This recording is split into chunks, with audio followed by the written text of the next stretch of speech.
In this video, I'm going to show you how to know you are eligible to apply for N-400, which is application for naturalization.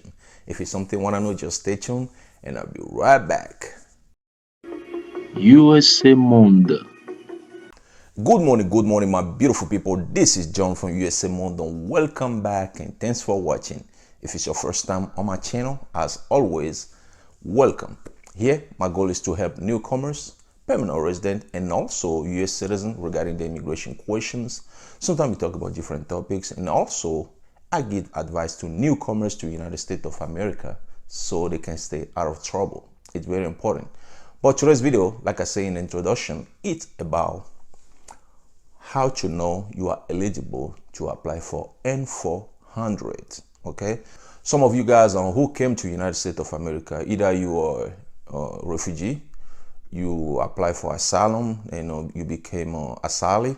Either you came here as a lottery visa winner, or your parent brought you here, or you came here as a student, but you finally found a job, and you became a permanent resident after those status, asylum status, refugee status, DV lottery visa status, students status. You became a permanent resident, meaning that you have your green card. So at one point, if you want, you can apply for N-400, meaning that you can apply to become a U.S. citizen. Not everybody want to become a U.S. citizen, but most of you guys want to become a U.S. citizen. So to do that, the first thing you're going to do is to check and see if you are eligible to apply for N-400, which is application for naturalization. In this video, I'm going to show you a worksheet. A worksheet you're going to go over to see for sure if you can apply for your N-400 now. To apply for N-400, you have to be a green card holder for at least 3 years or 5 years or more. But if you are ready, let's go in front of my computer so I can show you the worksheet I'm talking about. Okay, guys, to be eligible to apply for N-400, which is application for naturalization, you have to check the eligibility worksheet. Okay, so the first one here, actually, to come to this page, you have to, you see this is the link here. Once you tap in this link, it will bring you to this page. Here, the first one is you have to be at least 18 years old. But there is an exception to this one. Like if it's not true that you are not 18, you can check on the exception here. They said there is exception. You do not need to be at least 18 years old for military naturalization under section 329 of the INA. So if number one is true, then you're going to move to number two, which is you are a permanent resident of the United States and you have a green card. Okay. And then from there, you're going to move to number three. If it's true, you move to number three. You have a permanent resident. So the permanent resident is basically you have a green card for 5 years or more, or 3 years to 5 years. Okay, so in case it's 5 years or more, you're going to move to number four. Okay, number four, which is about during the last 5 years, you have not been outside the United States for 30 months or more. Okay. But in case your green card is based on 3 years to 5 years, you have to check attachment A. So attachment A is basically on the bottom over here. You have to answer some of the questions for attachment A. So the attachment A say you've been a permanent resident for 3 to 5 years, and then you have to answer this question. You are married to and living with a U.S. citizen. You have been married to that U.S. citizen for at least the past 3 years. Your spouse, and your spouse has been a U.S.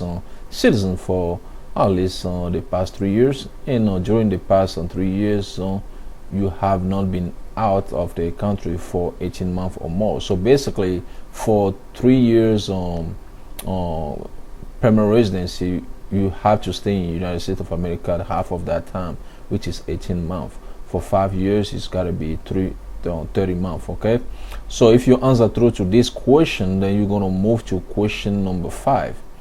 Okay, question number 5 here, which is during the last 5 years or the last 3 years, if qualified under attachment A, the one we just checked, you have not taken a trip out of the United States for that last 1 year or more. Okay, if it's true, you're going to move to 6. In case it's not true, you're going to move to attachment C. But before you move to attachment C, for number 4 over here, if during the last 5 years you have not been outside the United States of America for 30 years or more, which is true, but in case it's not true, you have to move to attachment B. Okay, attachment B is this one here. You have to see if everything is true here. So if you are somebody who been outside the country for 30 months or more, and you check through for this right here, like a person who has served on board a vessel operated by or registered in the United States, or an employee or an individual under contract to the U.S. government, or a person who perform ministerial or priestly function for a religious denomination, or an interdenominational organization with a valid presence in the United States. So if you answer true to this question, that's when you're going to move to question 5. Okay, so the question 5 I just show you. So the question 5, in case it's not true, you're going to check attachment C for that one. This is the attachment C in case you take a trip out of the United States of America that lasts 1 year or more. So you have to check attachment C to see if everything is true here. So here's the attachment C. So if in case you've been outside the country for 1 year or more, and you have to check here, since you become a permanent resident and you have taken a trip out of the United States and that lasts 1 year or more without approval, application to this right here. Okay, so in order to do that, you have to have this application right here. You have to fill it up and be approved. Okay, if it's true, then you're going to move to 6. If it's not true, then you won't be eligible. Okay, then we're going to move to question 6 over here. The question 6 will be what you've been you have a residence in the district or state in which you are applying for citizenship for the last 3 months. Okay, if it's true, you move to 7. 7 is you can read, write, and speak basic English. But in case it's not true, you have to check attachment D and answer those questions. Attachment D is about this right here. If you're in that category, then you check and see if these are true, like you 50 years old and have lived in the United States for at least 20 years or since you become a permanent resident, or you are 55 and live in the United States of America for at least 15 years and since you became a permanent resident, or you have a disability that prevents you from fulfilling this requirement and will be willing a medical certification for disability exception, which is an N-648. Okay, so if you answer true to this question, then we're going to move to question number 8. So number 8 is like the fundamentals of U.S. History and the form and a principle of the U.S. government. If it's true, we're going to move to number 9. So number 9 is you are a person of a good moral character. If it's true, you're going to check on number 10. Number 10 is regarding a selecting service.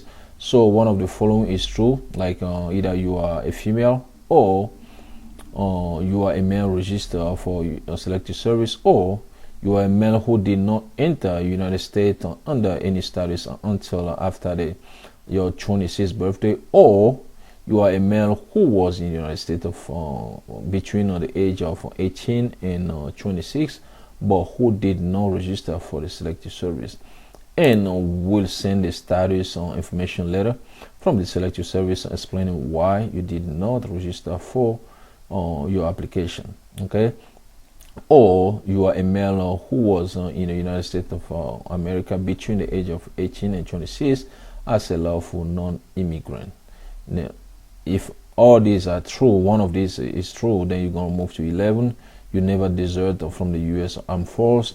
If it's true, you move to 12. You have never received an exception or discard from the U.S. Armed Force on the ground that you are an alien. And then if it's true, guess what? You're gonna move to 13. 13 is about you willing to perform either military or civilian services for the United States if required by law. Note, if your religious teaching and belief prohibit you from performing military service, you must be willing to perform non-military service. If it's true, you move to 14, you will support the Constitution of the United States. If it's true, you move to 15, you understand and willing to take oath of allegiance to the United States.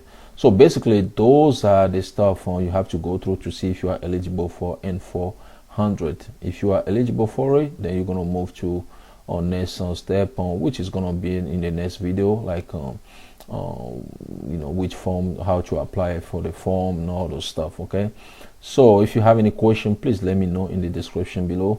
But like I said, you have to go through this form, make sure you answer, make sure every question is true before you can move on to apply for N-400. That's it for today's video. I hope you guys love it, learn something from it. If you know somebody who might benefit from this video, please share with that person. If you like the video, hit the like button. If you want to be notified every time I have a new video, hit the bell.